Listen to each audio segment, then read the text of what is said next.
Alright, time to start the final act, the third one. We travel Belmont, the truth about 30 years ago. Gee, I wonder what happened. Hey, Simon. For the record, the Trevor's wife, and Simon's mother is voiced by Charlotte Emerson. This is apparently her own video game role. She's mostly a TV actress. She was apparently in an episode of Casualty. If I recall correctly, it's still Sinades Belnatus here. She's civil as Sypha Belmont, so yeah. She gained the last name of I suspect Trevor. they believed he would not return. It must be me, Sypha. It can be no other. Okay. You understand that, don't you? So yeah, okay, just wait until the end of the cutscene, Jova, don't worry. I cannot live with this. This is Trevor now, yeah. is it? Yes. I must protect you and Simon. Yeah, apparently, remember, the entire thing was orchestrated by the Brotherhood, so Trevor was literally prepared for this very moment. Basically, the Brotherhood told him that Gabriel was his father and that his father killed his mother. Conveniently leaving out the fact that his father was, not manipulated by everyone. Manipulated. And mind you, the Brotherhood knew about that part, but they're like, we kind of need to fix this problem that we made, so... Hey, son of Gabriel, how do you feel like being the hero? Keep also in mind that that piece of a mirror of fate that is also Trevor is giving to Simon, and at the end of the second act, Alucard has asked Simon to give it away, will also become important in a way in Lords of Shadow 2, even if you don't need to know it right now. But the important thing is that the actual Belmont family has possessed one of these fragments. Like I said, the mirror of fate, depending on the game, it does whatever the writers want. Just a reminder, play this before playing Lords of Shadow 2. You'll enjoy Lords of Shadow 2 if you have the much chance, better. but whatever, we're a couple of parts to actually understanding that, Joe, anyway. Come back to us. He won't. Ding! Yeah, no, we literally know he won't. Even without the text, This is also why I found baffling that we have Trevor at the very end, of the very last act. This should have been the prologue, kind of like. You know what's funny? Gamer from TV, who likes to do timelines, pretty much showed that the story would have been conveyed much better if they just did stuff in order. Like I said, the only reason they did not show it out of the order intended for the game is literally just because you still keep, you have gameplay differences.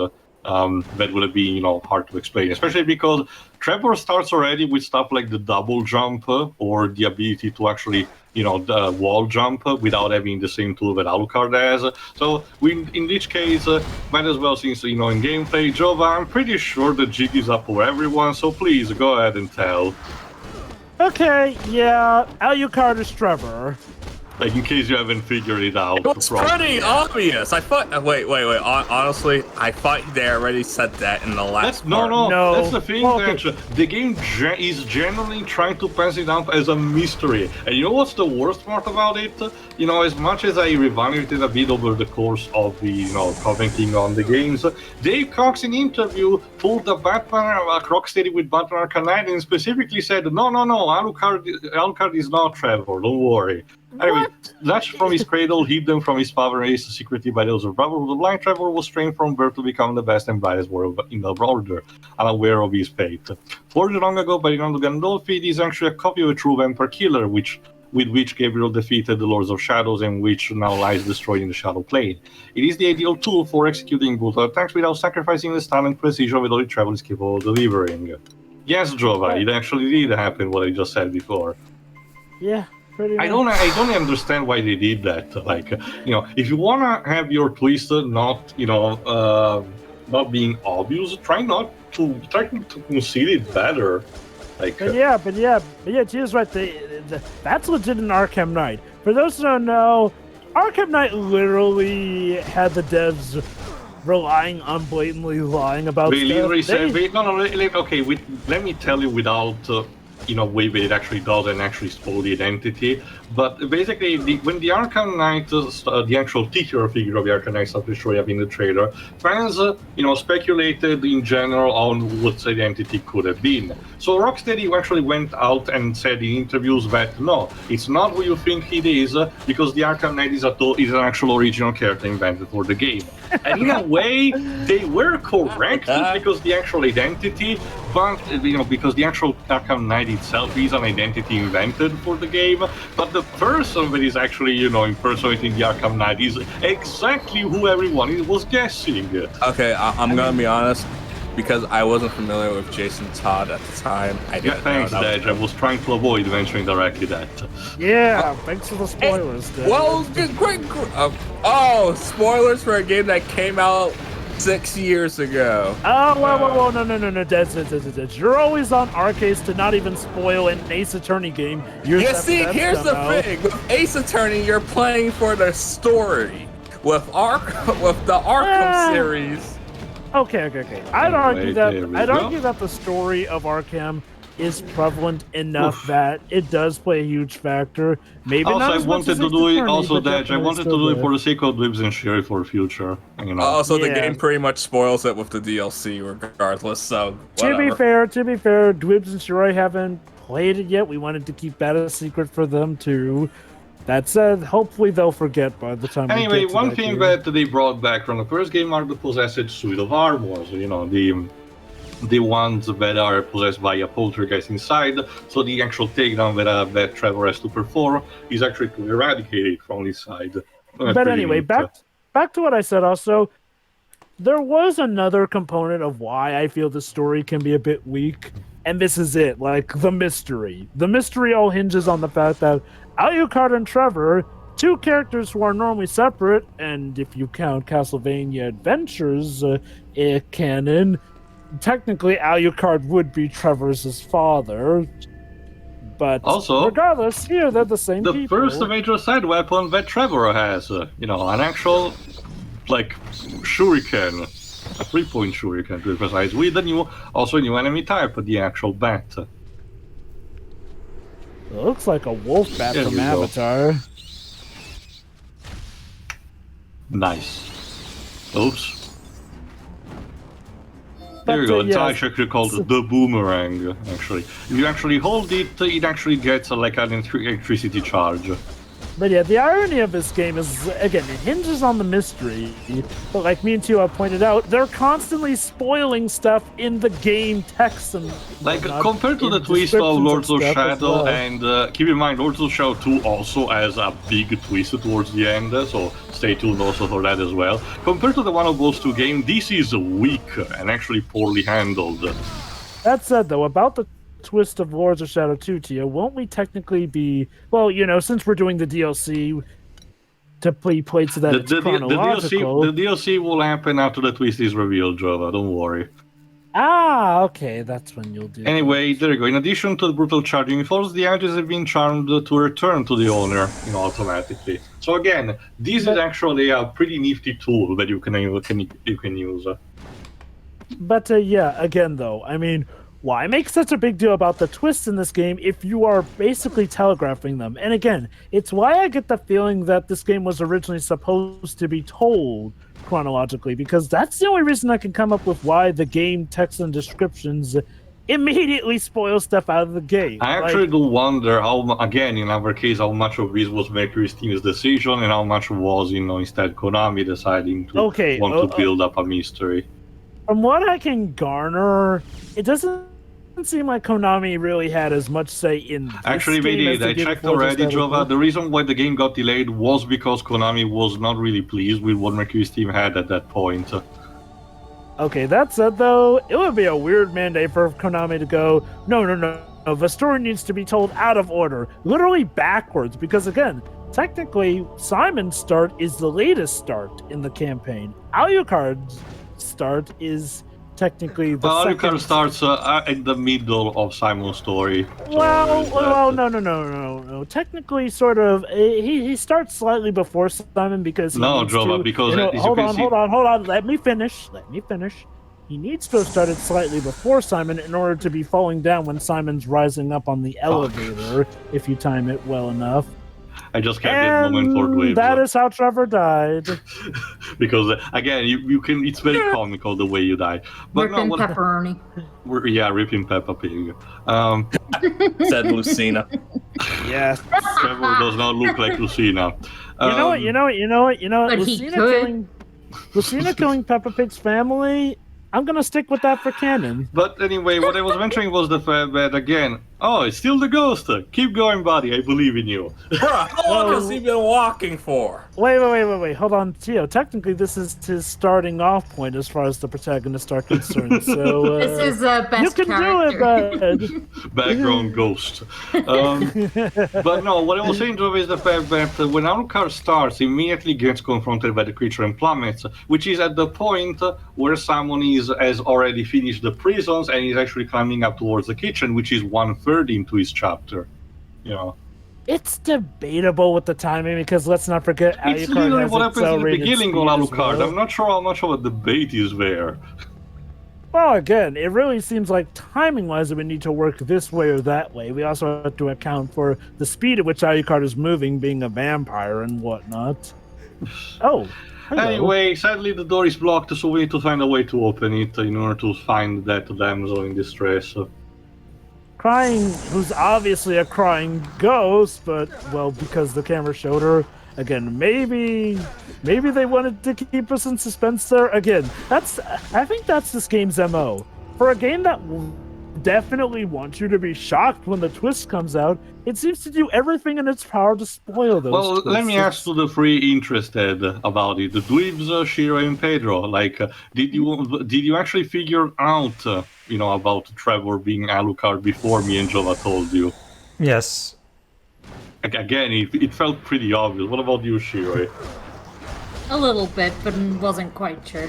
Okay. All I have to do is look at the character model, for example. That too. Yeah, that too. And also the voice acting. Which just Don't get me wrong, Lords of Shadow 2 will play a bit around the concept by having another character voiced by Richard Madden, which is not, however, Alucard, so there is that. But it's not the case in this game. I will say this. So going off of how Trevor looks compared to, how he looks now compared to when he becomes Alucard, and what happened to Gabriel as Dracula, and looking back at how Carmilla was as a vampire, apparently in this universe, if you start off as human but become a vampire, you suddenly have a want to show off your bare chest in your outfits for some reason. It's the Gaston way, Jova. I've been looking actually into the studio that normally does the voice acting stuff for games here in Britain, Side UK. I think this is the studio that did this one, right? I don't know. Hang on, let me see. Wait, Side UK? Those are the same guys who are helming the localization for the Great Ace Attorney Chronicles. That makes sense. It might not be Side UK. Let me see. What's this? Lords of Shadow. It'll give you specific.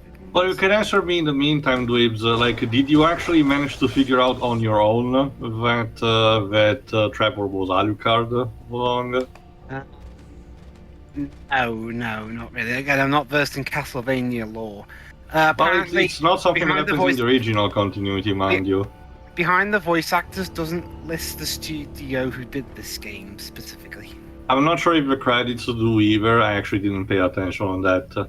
So what made you think Side UK? Because they often do games like they're often the ones who handle games that have British voice casts. I mean, apparently, at least according to Moby Games, Side UK did this one. Alright, here's the trick with this door. It's actually timed, so you have a time limit before it actually closes again, so get going. But that's also the thing, Waves. Compared to the other games that actually do have British voice acting, like say Xenoblade Chronicles, or more recent Age of Ascent, The Great Ace Attorney, this one seems to be aiming specifically at having TV and movie actors instead of genuine voice actors. So I'm not entirely sure if it's the same. It might have been an internal thing that Konami decided to do. Yeah, Sorry, I guess I guess for authenticity's sake, just like how the Great Ace Attorney did it. So in order to open this barrier, we need to actually, illuminate that gem, but we do not have what it takes for the time being. That's not always the case. Though sometimes Side UK has games with mostly American voice actors, like Serious Sam 4, for example. I actually haven't checked out the games that actually come out. I mean, yes, is it a bit odd how you get something called Side UK and have the VAs mostly be Americans? But I do wonder if maybe this game is just a case of the game side of development not communicating well with the story side of development. Possible. Actually, Serious Sam 4 does have some British people in it. It's just. And again, to be fair, the one that's considered the mess of the three is Lords of Shadow 2. You piece of shit! Don't you dare! Kojima, come back here. Come here. You piece of shit! Well, is Kojima also voicing that thing as well in this game? No, we're just like simple stock ground sound effect. Okay. Down it goes. He mostly voices just the Chupacabra, not the actual Munchkins. Oh, there you go then. Which it is still a confirmation. The Chupacabra does actually come back in Lords of Shadow 2. Oh, get hyped for that. Oh no. Yeah, the Munchkin is actually, tamed this kind of creature. Again, not the actual creature who they're this is more like a Splatterhouse enemy. It's weird. Yeah, they just say that, they're not good tamers. Yeah, that's why we need Staccato and Rika and Henry to be better tamers. Also, you can tell this cutscene was done for the 3D effect of the 3DS. Alright, first boss fight. And again, being late in the game, even this first boss fight starts to be relatively difficult, especially because, again, this is a point where our character doesn't have too many tools, so you have to rely on what you normally have. Just the whip, and in this case, a side weapon. Don't you see? The person who was easiest for was Simon, because he's just that awesome. Technically, I guess. Which, Ow. Yes, Joe, you were saying? But I was gonna say, pretty much like how Simon is regarded in the main timeline anyway, so they got that right. That said, I hope you enjoyed Simon's participation, because that's... Well, we'll still see that we will actually have one final cutscene after the game is over. Well, what I was about to say was, this game is the last we see of Simon Belmont, sadly. Technically, yes, but in a way it might be a bit important for the future, but it's another thing that a recap of Lords of Shadow 2 does mention. Okay, I do get the feeling that while Lords of Shadow 2 unfortunately ended up being the more recognized mess of the bunch, I do feel like this game maybe slightly tethered into a bit of the mess that Lords of Shadow 2 came to be. Like, I'm not saying like it was directly responsible, but it does feel like some of the issues go a bit hand in hand between these two games. Like, obviously Lords of Shadow 1 is the golden child out of the three. Like, that was the one where Kojima was, for the most part, maintaining things proper so that the devs wouldn't be hampered by Konami and whatnot. They really went all out, and it paid off here and there.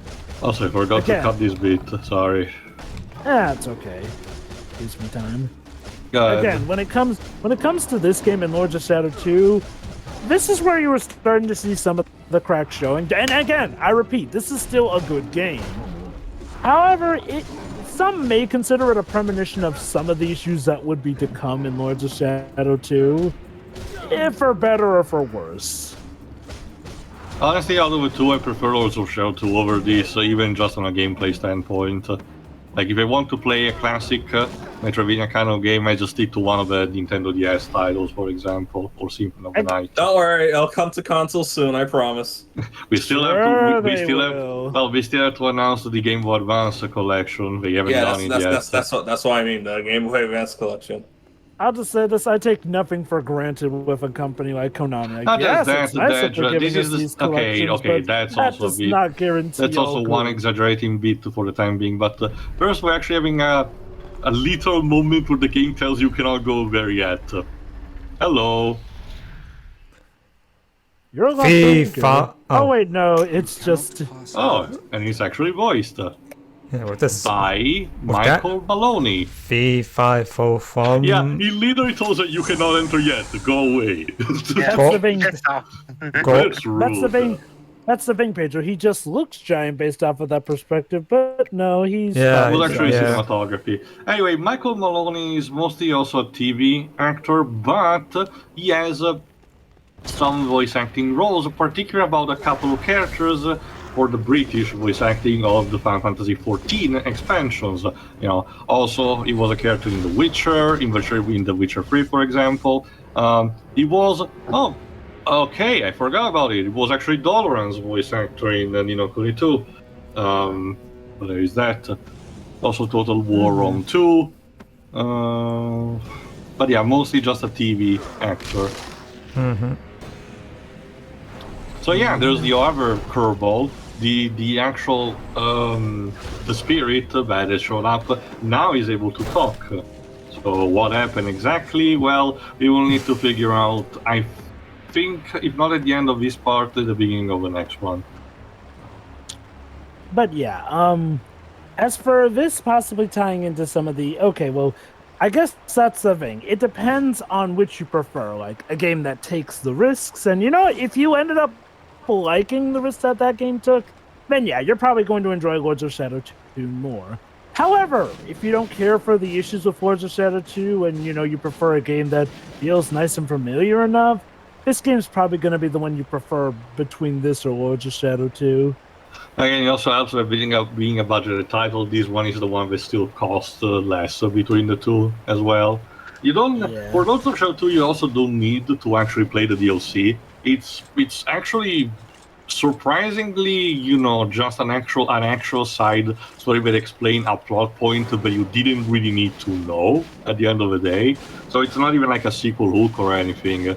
So on that front, it's actually better than the first game at the very least. I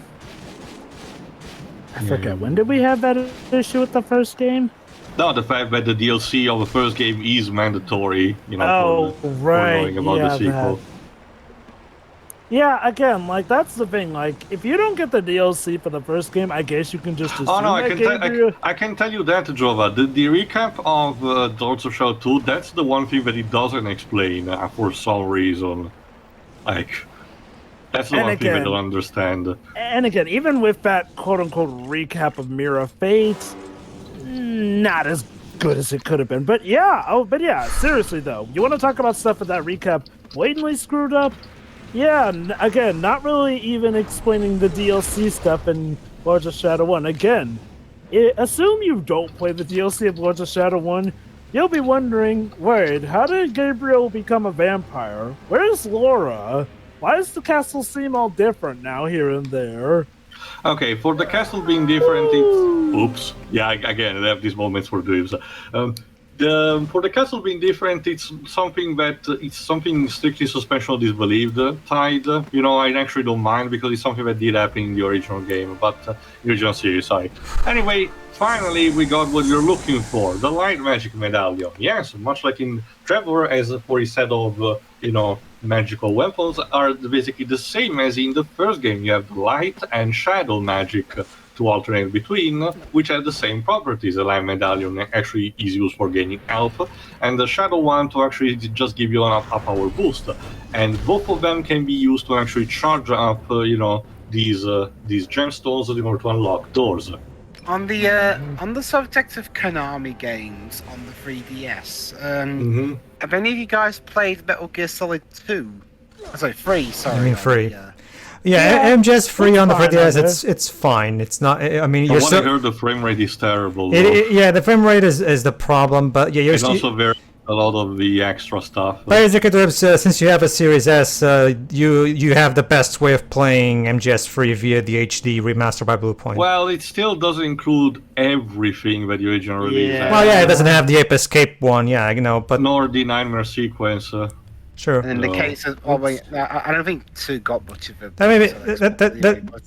That is true too, but at the same time, which are very egregious things to be missing, honestly. Well, okay, even if they might not be that much, it's still kind of a shame the fact that they were, excluding the first place. I mean, okay, the Ape Escape sequence for obvious reason, strictly Sony related, but but I don't understand why they remove the Nightmare sequence. That I don't know. Lose that much time anyway. Yeah, that I do not know.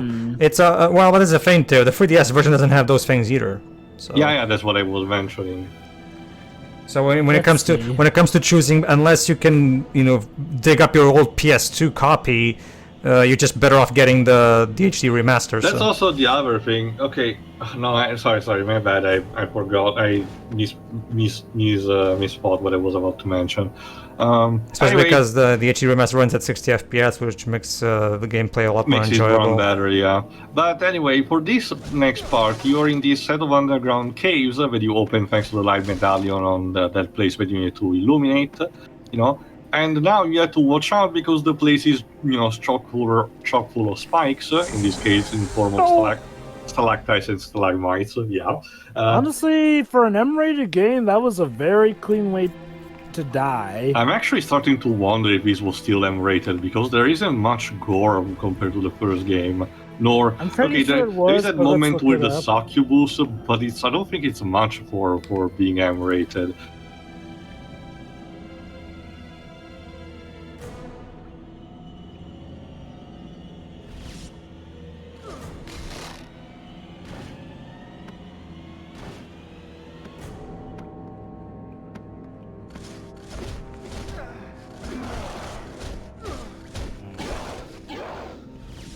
Go away. M. Yep, it was rated M. Still M. But they clearly not take that much advantage. Ow. Peggy 16 as well. Okay, well, Peggy 16 is not the same as M rating, Jova, because the equivalent will be Peggy 18 for us.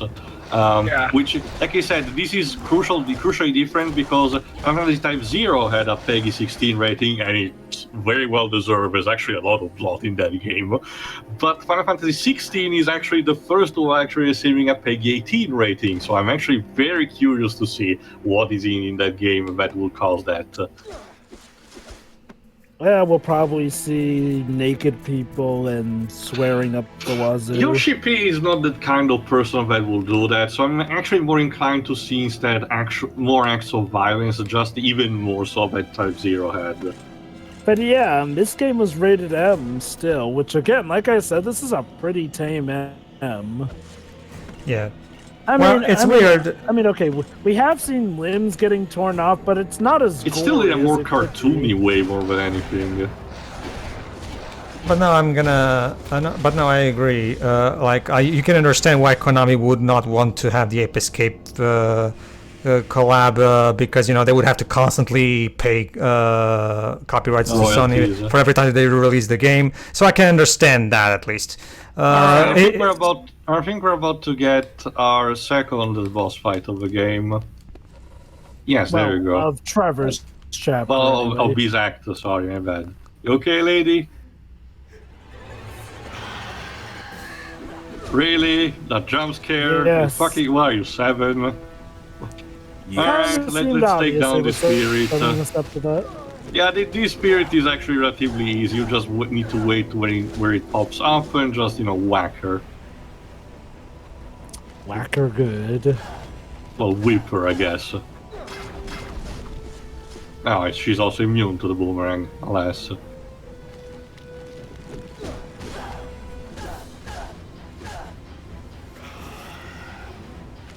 Oh, shut up. Come on, where are you? I'm waiting. Aw, she just wanted to surprise you. That's not really welcome. You're telling me you don't like people surprising you by especially when they shoulder tackle, especially when they shoulder tackle you, Jova. That's very rude. Lives and Pedro, like, and also Deji to an extent, is there a wrestler that is particularly famous for shoulder tackling his opponents? John Cena. John Cena. Yeah, John Cena, I guess. Okay. Hands off. I feel like a lot of heavy wrestlers also shoulder tackle as well. Mm-hmm. Yeah. Isn't the Judas effect basically a shoulder tackle? I don't know. Chris Jericho's attack. Well, I mean, I don't really watch AEW, so... I'm surprised that you don't. Well, they're just a bit more difficult to watch AEW here compared to over there. You can just save the do they have DVR. Well, do they have do they have their own Netflix style platform like the WWE Network? Yeah, but basically AEW is part of the streaming platform they use is part of a bigger one that has other companies on it as well. Okay. Because in WWE Network, which you can, which is basically WWE's Netflix service, you can even watch new pay-per-views on direct and everything. Yeah, but they pretty much they're pretty much selling that so for Peacock NBC service. Huh. Oh shit! Oh my god! It's the SpongeBob movie. It's the Alaskan bullworm! No, wait, you don't remember when the old lady was giving SpongeBob ice cream and she was actually carving a tongue of a monster? And you actually fight that boss in the video game? Yeah, we know. I actually didn't know that. So, we had to chase it because it still has Trevor's whip. So yeah, in this case now you have a sequence kinda similar to one of the bosses of Luigi's Mansion Dark Moon, where you need to follow instead this under this tunnel, and instead you need to press the QTEs in order to actually climb up the monster. You can tell they wanted to have the same ambition that the first game had, but some of these QTEs can be actually very very ambushing towards you, so you can. It's kind of like similar to Bayonetta. If you're actually prepared to expect one, you can actually overcome them. But if you don't, they will blindside you.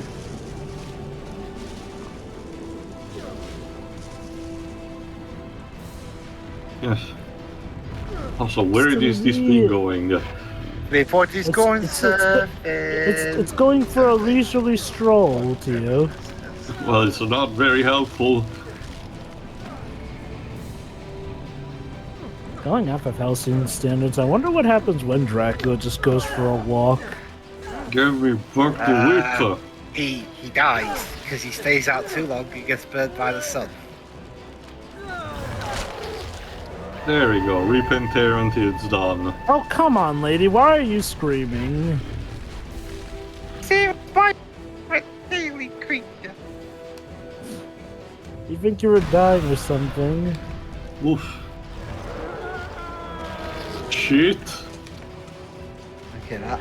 Holy shit. There we go.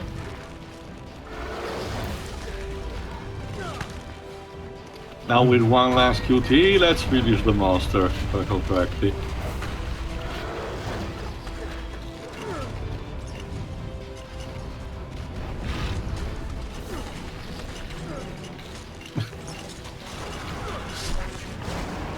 Oh, actually, no, it's just a cutscene. There we go. And that, ladies and gentlemen, is how Trevor deals with a locked door. He just throws a scaly creature. Oh, I guess that streaking spirit did end up helping us, just not in the way she expected. Well, that's one way to bring the house down. Alright, so join us next time when we find out how Dracula rings a doorbell. See ya. See ya. Yeah. See ya.